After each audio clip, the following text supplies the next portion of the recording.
This is a 200-gallon Glen. I've got a lot of 65s, 100s, 45s. There's 300-gallon pots available. There's 400-gallon pots available. Yesterday we just sent a pallet to the Grand Bahama, and there's just a few more trees that are going to go. They added a few more trees to Grand Bahama.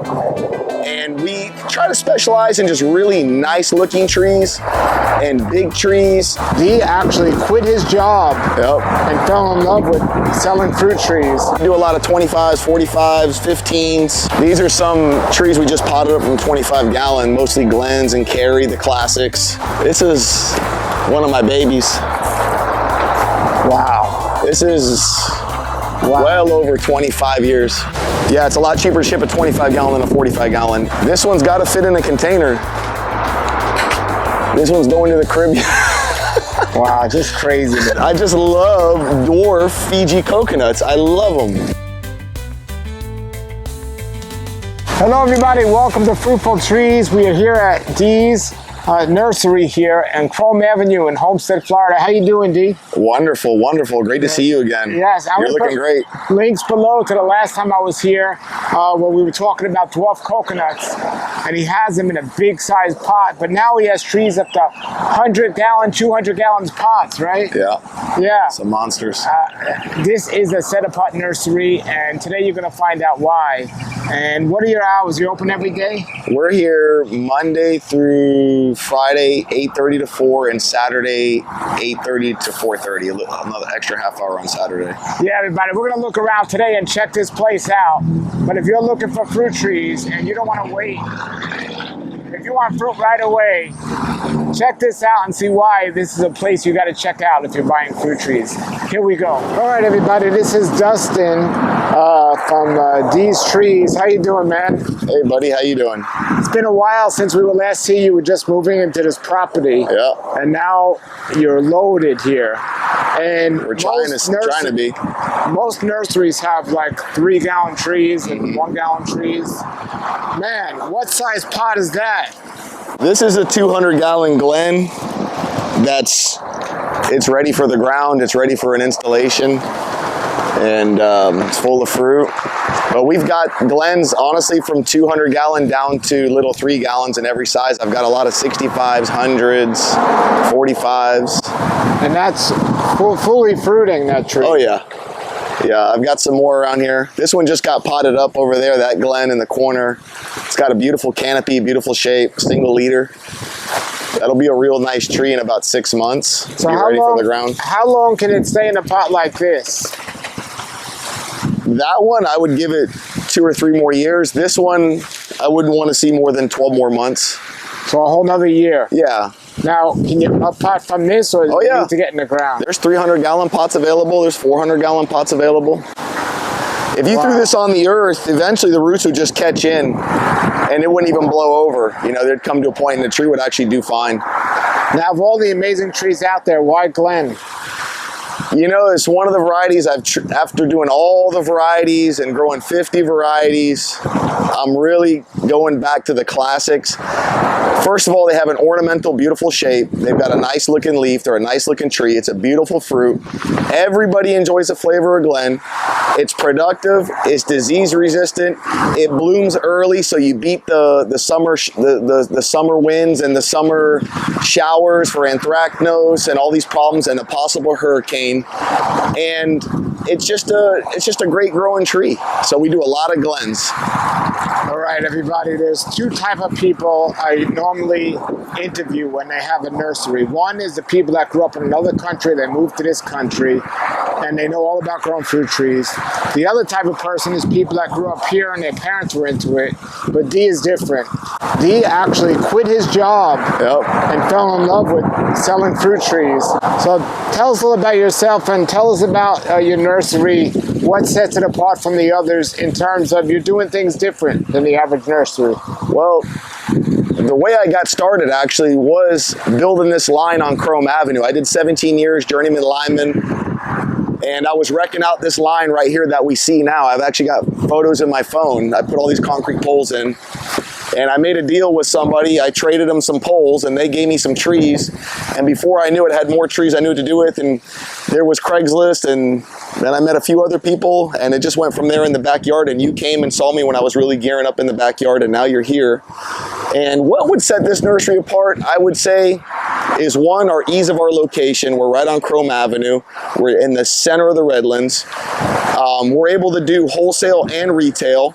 We offer a lot of exporting. A lot of these trees, I'll show you later, they're set to go to Providenciales and the Turks and Caicos. I actually just got back from there. I was there for about 4 days, looking at some job sites and sent some trees over. And I think yesterday we just sent a pallet to the Grand Bahama, and there's just a few more trees that are going to go. They added a few more trees to Grand Bahama. And we try to specialize in just really nice looking trees and big trees. And we install most of these trees. This isn't, you know, your general homeowner's not going to handle this. This is going to require a major trailer, major machinery, major excavation. It might not look like it, but when you dig this hole wide enough to get the tree in straight, this is going to be massive. You know, this isn't going to end up being a 300-400 gallon hole by the time you get this tree in the ground. So just to cover that back up is a lot of work. Besides the tree, I mean, there's a fee, I'm sure, to deliver and install it. Oh yeah, yeah. How much does a tree like this cost in a 200-gallon pot? They vary depending on the type of trees. I've got jaboticabas that can be in the $8,000 to $10,000 range. This tree would be about $3,200. I actually listed them on Instagram. It's $6,000 for the pair, $3,200 each. And if you need delivery and hauling, it would be an additional. I'd have to get the address. Is it accessible to machinery? Is it not accessible to machinery? All that can change the price a lot. So. Okay, so besides mango trees, you mentioned jaboticaba. What else do you sell here? Well, we've got a lot of fruiting little Spanish limes here. They got some fruit on them. I've got all kinds of lychees, soursops, lots of mamey, Key West mamey, paste mamey, magana mamey. If you want, walk this way. I'll show you a few trees. Yeah, we got a windy day here, folks. Yeah. So thankfully we have the... This is a nice 100-gallon Glen right here. It's a lot of fruit on that one. These are some Hacia sapodillas. They fruited really, really well this year. The season just finished. So if you have a coastal home, this is one of the best trees you can plant. They're all over the Caribbean. It's a very high salt tolerant plant, the sapodilla. What size pot is that? 65. If you see 6 handles, that's a 65 because you need 3 guys to move it if you don't have machinery. How much does something like that go for? Sapodillas run a little more than the mangoes. So a mango would be $650, that'd be $700. Okay. They grow a little slower. I've been growing these for several years. What's your favorite variety of sapodilla? I like them all, but I would have to say either the Hacia or the Molix. The best one I tried this year was the Molix out of all my trees. You know, I love the Molix, but you know it's actually pronounced Molish. No. Yeah, I just learned that. Oh, okay, good. Yeah. All right, interesting. You learn something every day. Yeah, show us what else you got. And the Oro Negros this year, I know they have a bad name for productivity, but we're just slamming through the Oros. But honestly, these trees have really bloomed well this year, and they've set a lot of fruit in the pots this year for us. We've got a lot of red jaboticabas fruiting. Tons of those. Some more Spanish limes. Some mature jaboticabas. 100-gallon. Wow. This is definitely one of my favorite fruits. Is this Grimmel? No, this is Sabra, but when they get old, you know, they put on some nice sized fruit. I think their pink month is around February, so this just did a crop and it's doing another crop right behind it.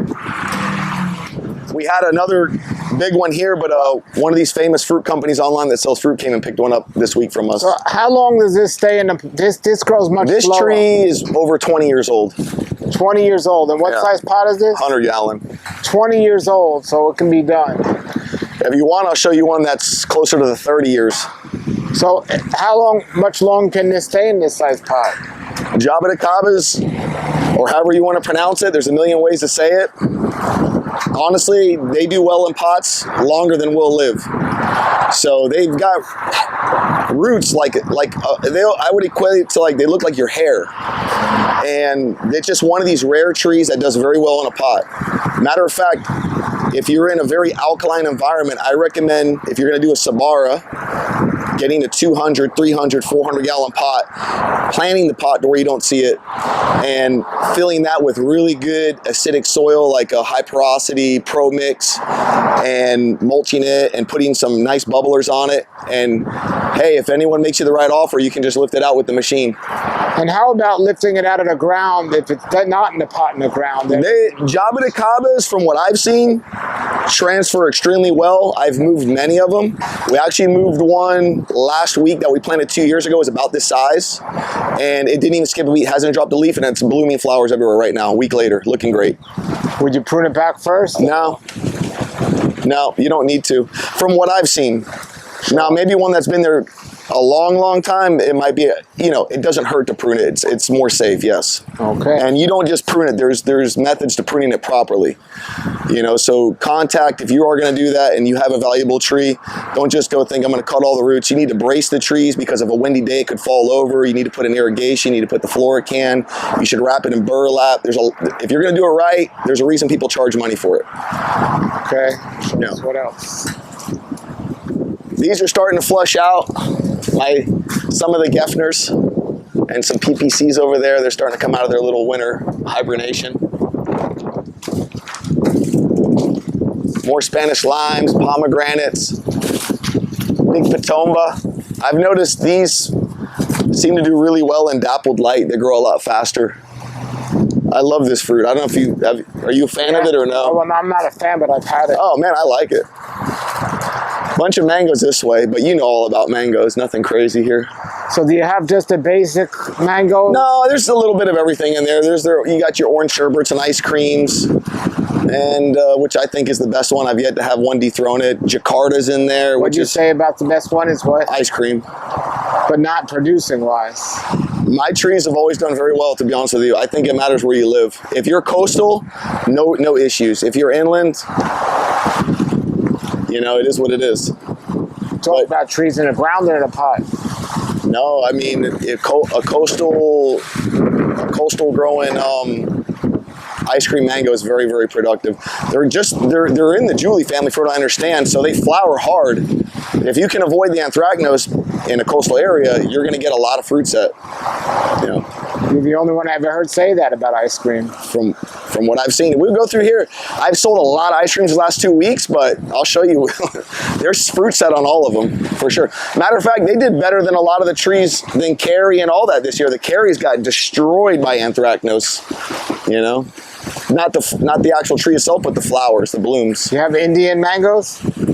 Yeah, I've got Alampur Banasham and Super Alfonso, Kessars. I've got some nice Kessars in the back, but they're all sold, unfortunately. And we're doing a lot of the classics here in Homestead. People still like Hayden. These are Hayden trees, these two big ones.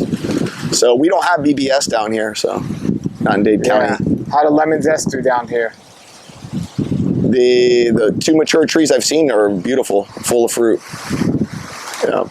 My friend Arturo has one, and there's another collector up off in a historic home in South Miami. He's got one. They're beautiful trees, set tons of fruit every year, no issues. Right. So here's all your mangoes here. Yeah. All right. We do a lot of 25s, 45s, 15s.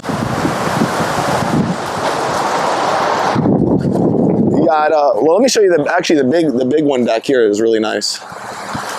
Tons of avocados, sapodillas. These are all like butterscotch sapodillas and 25 gallon loads of these right here.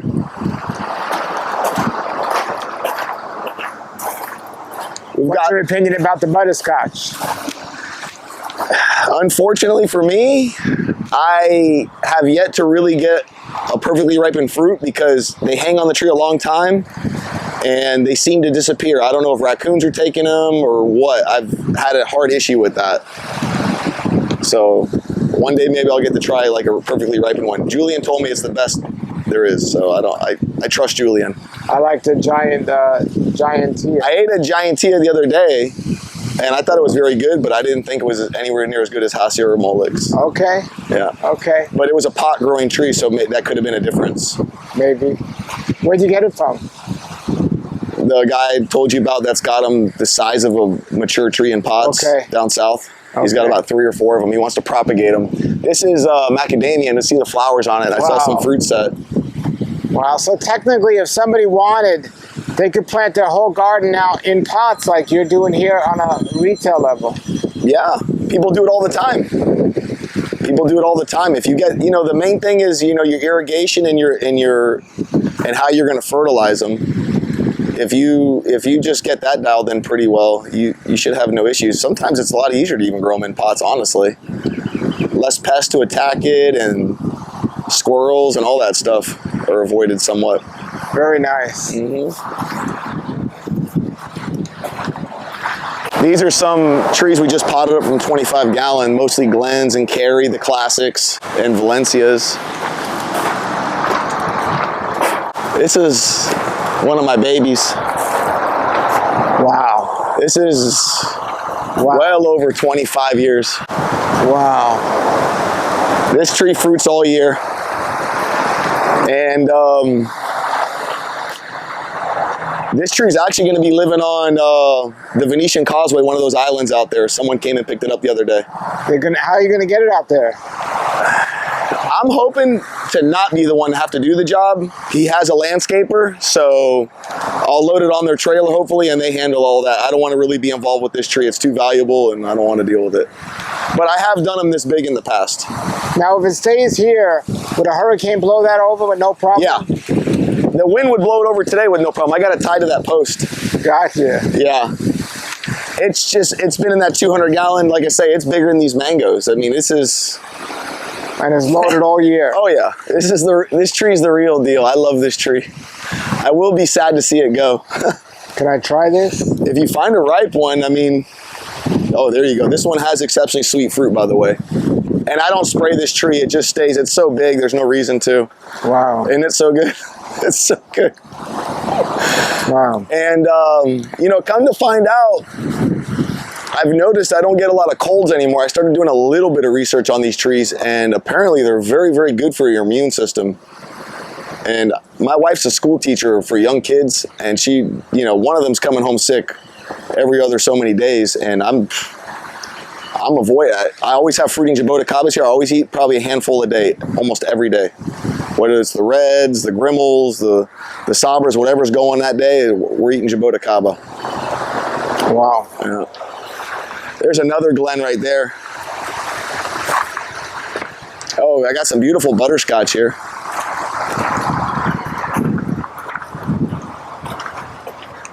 And Glen does make a beautiful fruit. There's a Valencia. We're going to plant that this week sometime. It was supposed to be in the ground on Saturday, but too many things went wrong, so we stopped the job, and we'll do it this week.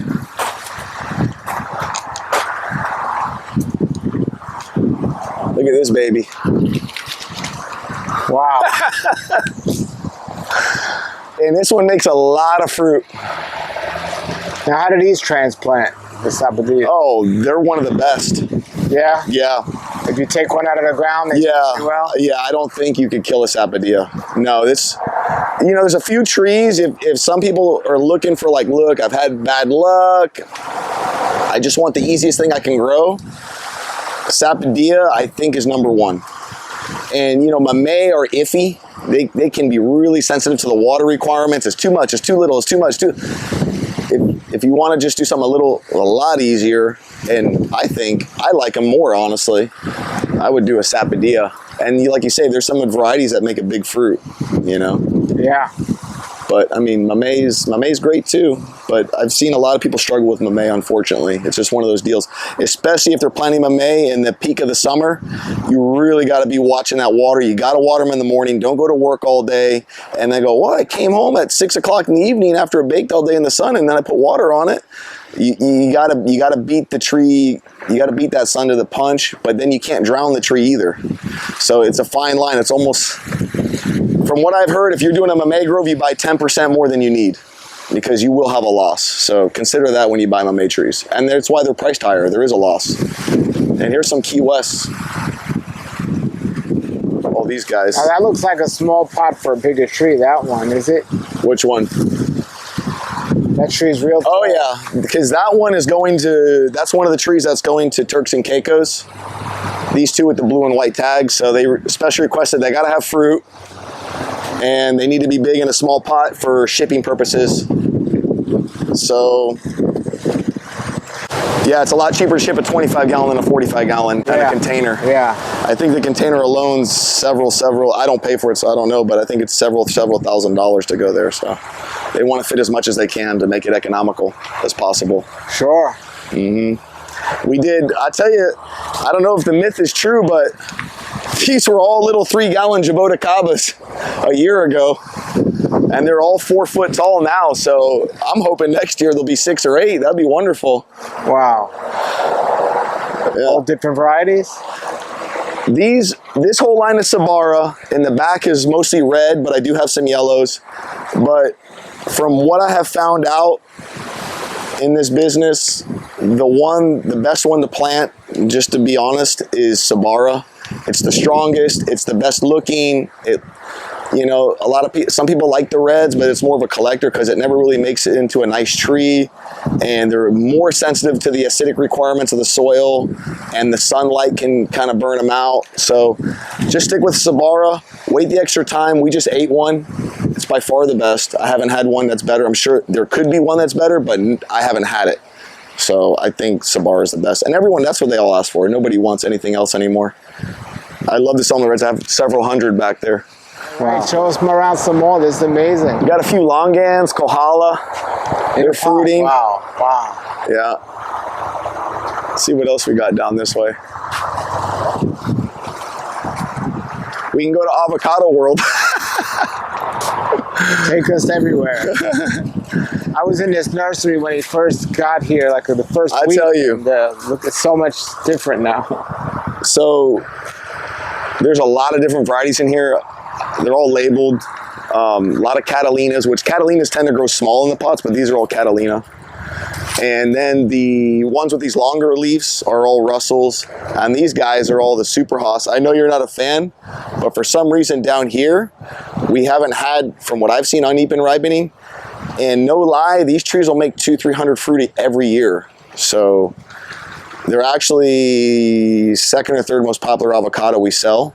Catalina's #1 for sure. And I think Oro Negro is #2. Okay. How are you finding with the production with the Oro Negro? It's still poor, or? Yeah, pretty poor. I mean, are they people getting fruit, or not no? that it's poor, it's just not as good as the other ones. Yeah, but the quality's so good. Found another avocado that that tastes very similar to Oro Negro, Ronnie. Oh yeah, I've had it. It's very good. I mean, it tastes very similar, and it's not as big a seed. I mean, it's wonderful. Yeah. Yeah. It's wonderful. You could have both because they're ripe at different times of the year too. Yeah, Ronnie's later than Oro Negro. Yeah, it depends how you want to look at it. It's like what, January to March, January to April, something like that. I still have fruit in the tree.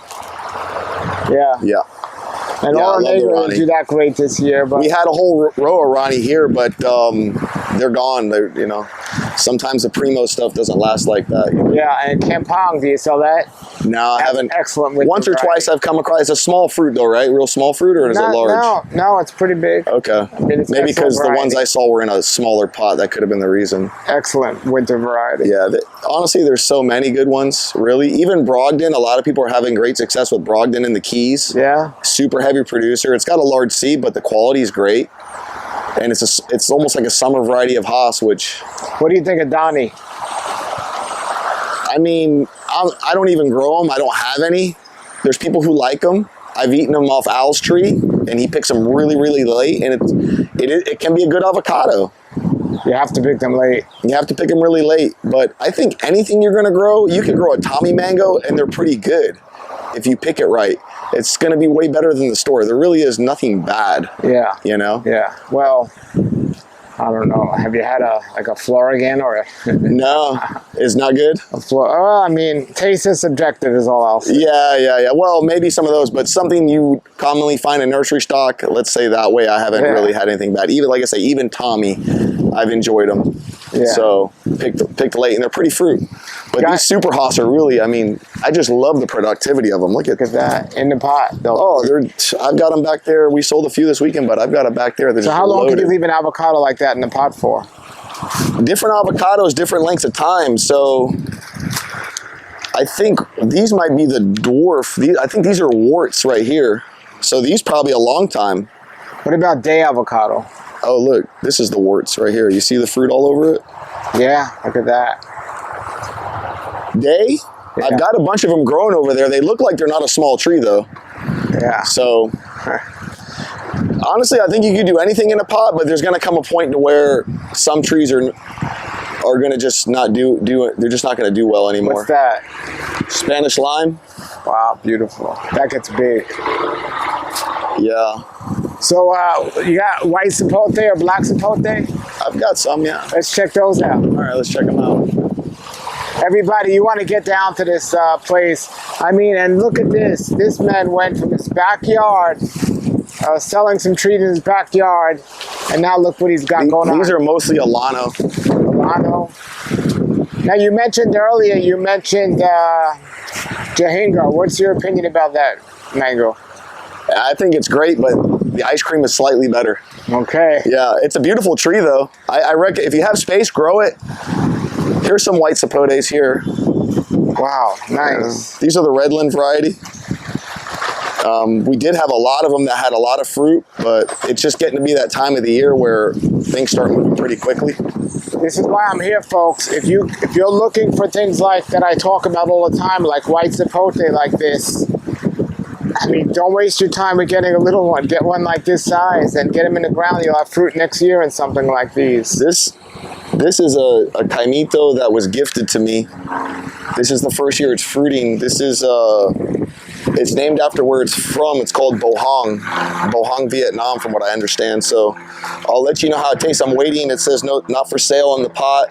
If it's like a super great cultivar, this will go in the ground at my house and we'll start propagating this one. But I'll send you one in the mail when they're ready, so you can be Absolutely. Check it out. Absolutely. So that was a gift from somebody. So he's got 2 white sapote here for sale, and well, there's like 1, 2, 3, 4. There's like another half dozen in the front. There's what probably size 10 are these pots? 25 gallon. 25. How much they go for? 250. We could do them. I would get those, folks. Get those. And do you have other varieties of white sapote? You know, yeah, I get them, but I don't have any right now. And I hope you can all hear us because of the wind. It's super windy out, folks, but we got the mic, so hopefully it'll be okay. These guanabanas are fruiting. I've seen fruit on them. What about your black sapotes? I'm down to my last one. Look at that. Wow. There's a few fruit on them still. Look at that. Oh, here you go. Look at that. I don't know the variety of this one. I forgot it. I want to say it was Wilson or something like that. You don't know the variety. I forgot. What size is that? It's a 45 gallon there. 45 gallon black sapote. Wow. Yeah. You got more small black sapotes? No, they're not a huge, if you have a half dozen, you got a lot, you know, usually. Check this baby out. Wow, look at this little greenhouse area. I remember when you first got this place. Look at the cacao on that tree. Wow, look up there, yellow cacao. 45 gallon. Wow. These are some persimmon. We'll see, they're starting to grow out. What kind of persimmon? It's a newer one. I forget the name. I got it written down somewhere, but it's an astringent. And I was talking to the University of Florida, and they were saying some of these astringents will do it. So let's see. We're going to grow them out and see what happens with them. Look at that. Okay. Yeah, isn't this a beautiful tree? Is that in the pot? Yeah. Okay. Wow, in the pot. Yeah. This one's got to fit in a container. This one's going to the crib. Wow, just crazy. We'll see. What kind of banana is that? These I think they call it a Jamaican red down here. Some people might have a different name for it. Man, when you were like putting up those poles on Chrome Avenue, did you ever think you'd have a place like this? No, the crazy thing is I literally put the poles that fed the power to this place. So that's you just never know. It's just the craziest thing. And then also there's like when you were at home and successful, yeah, and then you took a chance by coming here. it was scary. I mean, to get a place on Chrome Avenue. Yeah, it was scary. It was scary. Yeah. It was scary. But I wouldn't have it any other way now. I love it. I'm super happy, thank God. Look how big these Camitos are, wow. Yeah, the reason they're in the greenhouse is because they're just so big in a 25-gallon, I can't keep enough water on them, so I brought them in here just to keep them watered. So, if anyone wants to hit me up, let's move these things, we'll make a deal. And they fruit. I mean, I've gotten great fruit off these trees. They're all purple ones from Zill, whatever one he grows. I don't know the variety, he just says purple, so... As far as I know, I mean, if there's a variety, I didn't see it on the tag. Or down here, we call it morado. Look, everybody, you want to support local growers, and all my places I visit are my favorites, and I recommend you check them all out, but I don't know how many places you're going to find big trees that are fruiting. This tree here is, I mean, everyone should put a Maha Chinook. The productivity of Maha Chinook and the disease resistance and the growth habit and the quality, I'm gonna start doing a lot of concentration on Maha Chinook, Sweet Tart, Glen. I like production and quality and disease resistance, and I think most people like that. And you're going to slowly see a big conversion of mangoes going to those varieties. My Sweet Tart and my Maha Chinook every year at my house just blow everything away. Blow it away. I was doing FaceTimes yesterday with my Maha Chinook. There's got to be 400 fruit on this thing in clusters. Wow. And it's not even that, it's like a 6-year-old tree.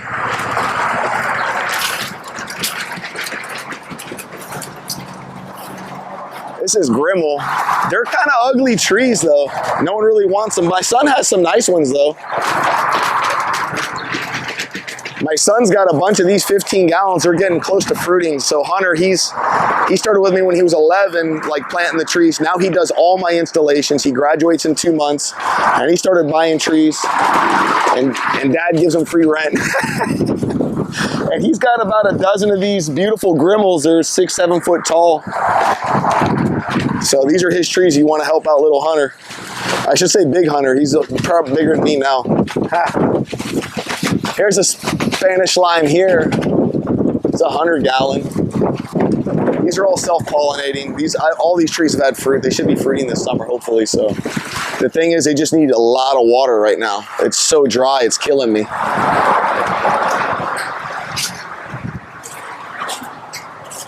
Now, when the summer, when all these trees are fruiting, is this like for you and your family, or do you sell fruit? I try not to take any of the fruit off the trees, except for like the jaboticabas or something like that, because they're gonna go bad right away. But typically when there's fruit on the tree, that tree is going out the door, usually. So yeah, very nice, man. And you still selling the dwarf coconuts? Oh yeah, come in. I got a few here.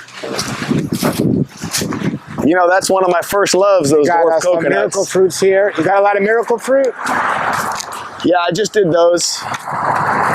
We do these pretty cheap. They're already fruiting, 15 gallon. And we mostly do these to export, but if anyone local wants to come, yeah. How much is a 15-gallon miracle fruit? Like this size, this age, because it's almost like a jaboticaba. You got to see. I could show you one in there that's 10 years old, but it'd be like 95 bucks. Wow. Mountain apple.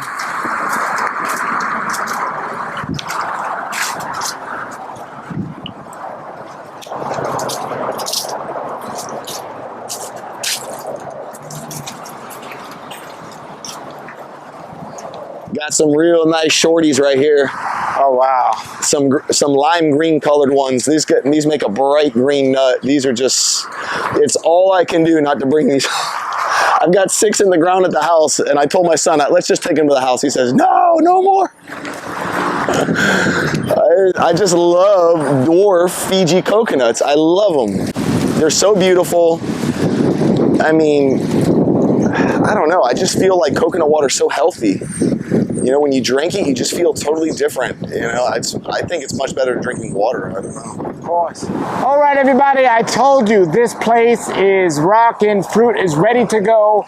If I'm starting a yard now, what I would have done different is everything I planted would have been older, so I got fruit sooner.